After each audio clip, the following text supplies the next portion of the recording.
Hello everyone, कैसे हैं आप लोग। मैं उम्मीद करता हूं कि आप बहुत ही अच्छे होंगे और अच्छे से पढ़ाई भी कर रहे होंगे।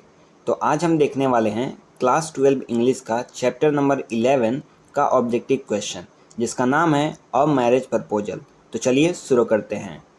क्वेश्चन नंबर 1 में है कि Mister Stephen Chubukov is a dash. तो हमें इस चैप्टर में बताया गया है कि स्टीफन चुबुकोव एक लैंड ओनर होते हैं। लैंड ओनर का मतलब होता है जमींदार, इसलिए ऑप्शन बी लैंड ओनर इसका करेक्ट आंसर हो जाएगा। तो इस पे लगाते हैं टिक और चलते हैं अगले सवाल की तरफ। क्वेश्चन नंबर 2 में है कि Lomov ask for dash hand in marriage, यानी लोमोव शादी करने के लिए किसका हाथ मांगता है। तो हमें इस चैप्टर में बताया गया है कि लोमोव नाम का एक व्यक्ति होता है जो शादी करने के लिए नतालिया का हाथ मांगता है, इसलिए ऑप्शन सी नतालिया इसका करेक्ट आंसर हो जाएगा। तो इस पे लगाते हैं टिक और चलते हैं अगले सवाल की तरफ। क्वेश्चन नंबर 3 में है कि the name of Lomov's dog is dash, यानी लोमोव के कुत्ते का नाम क्या होता है। तो हमें इस चैप्टर में बताया गया है कि लोमोव के कुत्ते का नाम गेस होता है, इसलिए ऑप्शन बी गेस इसका करेक्ट आंसर हो जाएगा। तो इस पे लगाते हैं टिक और चलते हैं अगले सवाल की तरफ। क्वेश्चन नंबर 4 में है कि the peasants use the land for dash, यानी जो ऑक्स मीडोज होता है, यानी एक ज़मीन का टुकड़ा होता है जिसके बारे में इस पूरे चैप्टर में चर्चा किया गया है, वह ज़मीन का इस्तेमाल पीजेंट्स यानी किसान कितने समय के लिए करते हैं। तो हमें इस चैप्टर में बताया गया है कि उस ज़मीन का इस्तेमाल किसान 40 वर्षों के लिए करते हैं, इसलिए ऑप्शन सी 40 ईयर्स इसका करेक्ट आंसर हो जाएगा। तो इस पर लगाते हैं टिक और चलते हैं अगले सवाल की तरफ। क्वेश्चन नंबर 5 में है कि I will prove to you in court that they are mine said dash. तो हमें इस चैप्टर में बताया गया है कि लोमोव गुस्सा होकर के इस बात को कहता है कि मैं तुम्हें कोर्ट में यह प्रूफ कर दूंगा कि यह जमीन मेरे हैं, इसलिए इसका करेक्ट आंसर हो जाएगा ऑप्शन नंबर सी लोमोव। तो इस पे लगाते हैं टिक और चलते हैं अगले सवाल की तरफ। क्वेश्चन नंबर 6 में है कि Anton Chekhov was a dash by profession. तो हमें इस चैप्टर की शुरुआत में ही बताया गया कि एंटोन चिकोव जो हैं वह प्रोफेशन से यानी पेशे से एक डॉक्टर थे, इसलिए इसका करेक्ट आंसर हो जाएगा ऑप्शन नंबर डी डॉक्टर। तो इस पे लगाते हैं टिक और चलते हैं अगले सवाल की तरफ। क्वेश्चन नंबर 7 में है कि Lomov claims to have the memory of dash. हमें इस चैप्टर में बताया गया है कि लोमोव यह बात को कहता है, क्लेम करता है कि मेरे पास एक हाथी की तरह मेमोरी है, यानी यादें हैं। अब देखिए यहाँ पे जो सेंटेंस लिखा गया है कि मेमोरी ऑफ एन एलिफेंट, यह एक इडियम्स है। इडियम्स का मतलब कहावत होता है। इसको मेमोरी ऑफ एन एलिफेंट का मतलब होता है कि किसी चीज़ को जल्दी याद करना और लंबे समय तक याद करके रखना। इसीलिए लोमोव कहता है कि हाँ मुझे याद है और मैं किसी चीज़ को बहुत ही जल्दी याद कर लेता हूँ और बहुत ही लंबे समय के लिए याद रखता हूँ, इसलिए वो कहता है कि I have a memory of an elephant, इसलिए ऑप्शन सी एन एलिफेंट इसका करेक्ट आंसर हो जाएगा। तो इस पर लगाते हैं टिक और चलते हैं अगले सवाल की तरफ। क्वेश्चन नंबर 8 में है कि when Lomov came to Chubukov the letter dash, यानी जब लोमोव चुबुकोव के घर पे आते हैं तो चुबुकोव क्या करते हैं। तो हमें इस चैप्टर में बताया गया है कि जब लोमोव चुबुकोव के घर आते हैं तो चुबुकोव उसका स्वागत करते हैं, इसीलिए option number B welcomed him इसका करेक्ट आंसर हो जाएगा। तो इस पे लगाते हैं टिक और चलते हैं अगले सवाल की तरफ। क्वेश्चन नंबर 10 में है कि a marriage proposal is a dash, यानी यह जो चैप्टर है जिसका नाम है अ मैरिज प्रपोजल, यह क्या है। तो हमें चैप्टर के शुरुआत में ही बताया गया है कि मैरिज प्रपोजल एक कॉमेडी है, इसलिए ऑप्शन डी कॉमेडी इसका करेक्ट आंसर हो जाएगा। तो इस पे लगाते हैं टिक और चलते हैं अगले सवाल की तरफ। नंबर 11 में है कि Lomov and dash are quarrelling for the ox meadows, यानी ऑक्स मीडोज। ऑक्स मीडोज एक प्रकार का जमीन होता है जिस पर गाय भैंसिया चढ़ते हैं। तो ये जो जमीन है ऑक्स मीडोज, इसके लिए कौन कौन लड़ रहे होते हैं। तो हमें इस चैप्टर में बताया गया है कि ऑक्स मीडोज के लिए लोमोव और नतालिया आपस में झगड़ा करते हैं, इसलिए इसका करेक्ट आंसर हो जाएगा ऑप्शन नंबर ए नतालिया। तो इस पर लगाते हैं टिक और चलते हैं अगले सवाल की तरफ। क्वेश्चन नंबर 12 में है कि Anton Chekhov was born in dash, यानी एंटोन चिकोव का जन्म कब हुआ था। तो हमें बताया गया है कि इस चैप्टर के जो लेखक हैं जिनका नाम है एंटोन चिकोव, उनका जन्म 1860 में हुआ था, इसीलिए ऑप्शन सी 1860 इसका करेक्ट आंसर हो जाएगा। तो इस पे लगाते हैं टिक और चलते हैं अगले सवाल की तरफ। क्वेश्चन नंबर 13 में है कि एंटोन चिकोव डाइड इन डैश, यानी एंटोन चिकोव जो कि इस चैप्टर के लेखक हैं उनकी मृत्यु कब हुई थी। तो हमें इस चैप्टर के शुरुआत में ही बताया गया है कि एंटोन चिकोव की मृत्यु 1904 में हुई थी, यानी ऑप्शन नंबर बी 1904 इसका करेक्ट आंसर हो जाएगा। इस पे लगाते हैं टिक और चलते हैं अगले सवाल की तरफ।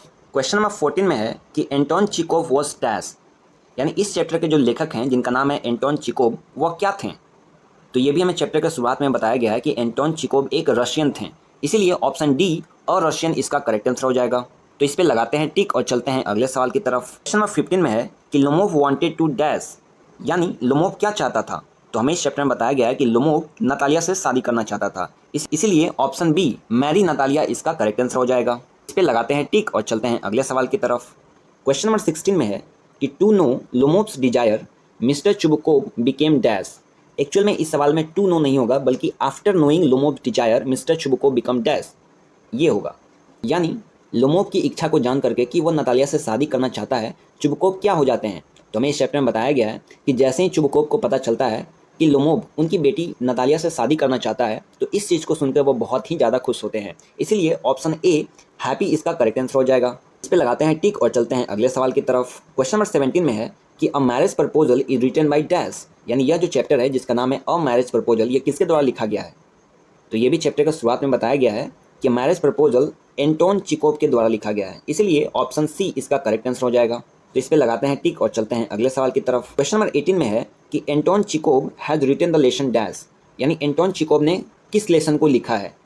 तो हमें ये पता है कि एंटोन चिकोव ने अ मैरिज प्रपोजल को लिखा है, इसलिए ऑप्शन बी इसका करेक्ट आंसर हो जाएगा। तो इस पे लगाते हैं टिक और चलते हैं अगले सवाल की तरफ।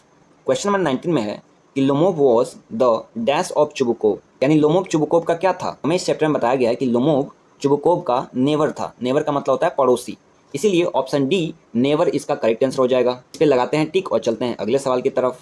क्वेश्चन नंबर 20 में है कि dash is the daughter of Chubukov, यानी चुबुकोव की बेटी का नाम क्या था। तो हमें ये चैप्टर में बताया गया है कि चुबुकोव की बेटी का नाम नतालिया था, इसलिए ऑप्शन ए नतालिया इसका करेक्ट आंसर हो जाएगा। इस पे लगाते हैं टिक और चलते हैं अगले सवाल की तरफ। क्वेश्चन नंबर 21 में है कि नतालियाज डॉग इज नेम्ड डैश, यानी नतालिया के कुत्ते का नाम क्या था। तो ये भी हमें चैप्टर में बताया गया है कि नतालिया के कुत्ते का नाम लीप था, इसीलिए ऑप्शन बी लीप इसका करेक्ट आंसर हो जाएगा। पे लगाते हैं टिक और चलते हैं अगले सवाल की तरफ। क्वेश्चन नंबर 22 में है कि Lomov is dash years old, यानी लोमोव कितने साल का है। तो ये भी हमें चैप्टर में बताया गया है कि लोमोव 35 साल का है, इसीलिए ऑप्शन सी 35 इसका करेक्ट आंसर हो जाएगा। इस पे लगाते हैं टिक और चलते हैं अगले सवाल की तरफ। क्वेश्चन नंबर 23 में है कि Lomov is a neighbour of dash, यानी लोमोव किनका पड़ोसी था। तो ये भी हमें चैप्टर में बताया गया है कि लोमोव चुबुकोव का पड़ोसी था, इसीलिए ऑप्शन सी चुबुकोव इसका करेक्ट आंसर हो जाएगा। तो इस पे लगाते हैं टिक और चलते हैं अगले सवाल की तरफ। क्वेश्चन नंबर 24 में है कि Lomov has come to ask for daughter dash hand in marriage, यानी शादी करने के लिए किसका हाथ मांगने आया था। तो ये भी हमें चैप्टर में बताया गया है कि लोमोव शादी करने के लिए नतालिया का हाथ मांगने आया था, इसीलिए इसका करेक्ट आंसर हो जाएगा ऑप्शन नंबर बी नतालिया। फिर लगाते हैं टिक और चलते हैं अगले सवाल की तरफ। क्वेश्चन नंबर 25 में है कि a marriage proposal is dash act play. तो ये भी हमें चैप्टर में बताया गया है कि मैरिज प्रपोजल 1 एक्ट प्ले है, जिसमें 7 अलग अलग सीन दिखाए गए हैं, इसलिए इसका करेक्ट आंसर हो जाएगा ऑप्शन नंबर ए 1। तो इस पे लगाते हैं टिक और चलते हैं अगले सवाल की तरफ। क्वेश्चन नंबर 26 में है कि dash says that he is having a heart failure, यानी कौन कहता है कि उसे हार्ट फेल्यूर हो रहा है, यानी उसका दिल बैठ रहा है। तो ये भी हमें चैप्टर में बताया गया है कि लोमोव कहता है कि उसका हार्ट फेल हो रहा है, इसलिए इसका करेक्ट आंसर हो जाएगा ऑप्शन नंबर बी लोमोव। तो इस पे लगाते हैं टिक और चलते हैं अगले सवाल की तरफ। क्वेश्चन नंबर 27 में है कि Lomov's dog has 2 defects, he is old and he is dash too short, यानी जब डिस्कशन हो रहा होता है तो उसमें कहा जाता है कि लोमोव के कुत्ते में 2 खराबियां हैं। सबसे पहला, वह तो बूढ़ा हो चुका है, और दूसरा, उसके मजल्स जो हैं वो काफ़ी छोटे हैं। मजल्स का मतलब होता है थुथन, इसका मतलब मुंह का आगे वाला हिस्सा है, उसी को हम लोग थुथुन कहते हैं, राइट। इसीलिए इसका करेक्ट आंसर हो जाएगा ऑप्शन नंबर सी मजल। इसीलिए इसका करेक्ट आंसर हो जाएगा ऑप्शन नंबर सी मजल। तो इस पे लगाते हैं टिक और चलते हैं अगले सवाल की तरफ। क्वेश्चन नंबर 28 में है कि Lomov says that he will prove in the court that the dash meadows belong to him, यानी जब झगड़ा हो रहा होता है या फिर आर्गूमेंट हो रहा होता है, उस समय लोमोव कहता है कि हाँ, मैं कोर्ट में यह चीज़ को प्रूव कर दूंगा कि यह जो ज़मीन का टुकड़ा है जिसका नाम ऑक्स मीडोज है वह मेरा है, इसीलिए इसका करेक्ट आंसर हो जाएगा ऑप्शन नंबर डी ऑक्स, यानी यहाँ पे जो ज़मीन का बात हो रहा है उसका नाम है ऑक्स मीडोज। तो ऑप्शन नंबर डी पे लगाते हैं टिक और चलते हैं अगले सवाल की तरफ। क्वेश्चन नंबर 29 में है कि Lomov is a man of dash temperament, यानी लोमोव किस प्रकार का व्यक्ति था। तो ये हमें चैप्टर में बताया गया है कि लोमोव जो है वो काफ़ी नर्वस टेम्परामेंट का व्यक्ति था, यानी वह कभी कुछ बोलता था कभी कुछ बोलता था, इसीलिए इसका करेक्ट आंसर हो जाएगा option number D nervous temperament. तो इस पे लगाते हैं टिक और चलते हैं अगले सवाल की तरफ। क्वेश्चन नंबर 30 में है कि Anton Chekhov began his career by writing dash. तो ये भी हमें चैप्टर के शुरुआत में बताया गया कि एंटोन चिकोव ने अपने कैरियर की शुरुआत कॉमिक स्केचेस को लिख करके किया, इसीलिए इसका करेक्ट आंसर हो जाएगा option number C comic sketches. तो इस पे लगाते हैं टिक और चलते हैं अगले सवाल की तरफ। क्वेश्चन नंबर 31 में है कि Natalia and dash are quarrelling for the ox meadows, यानी यह जो जमीन का टुकड़ा था जिसका नाम था ऑक्स मीडोज, उसके लिए कौन कौन लड़ाई कर रहा था। तो ये भी हमें चैप्टर में बताया गया है कि नतालिया और लोमोव इस जमीन के टुकड़े के लिए लड़ाई कर रहे थे, जिसका नाम था ऑक्स मीडोज। इसलिए ऑप्शन नंबर बी लोमोब इसका करेक्ट आंसर हो जाएगा। तो इस पे लगाते हैं टिक और चलते हैं अगले सवाल की तरफ। क्वेश्चन नंबर 32 में है कि the ownership of dash is disputed, यानी इस चैप्टर में किस जमीन के ऊपर विवाद बताया गया है, यानी झगड़ा बताया गया है।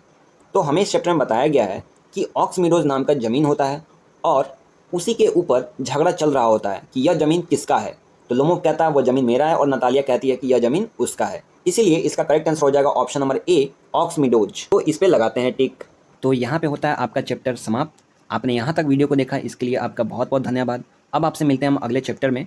तब तक के लिए अगर आपको किसी भी प्रकार का डाउट है तो आप हमें कमेंट में लिख कर जरूर पूछ सकते हैं। हम आपके डाउट को सॉल्व करने की पूरी कोशिश करेंगे। Thank you very much.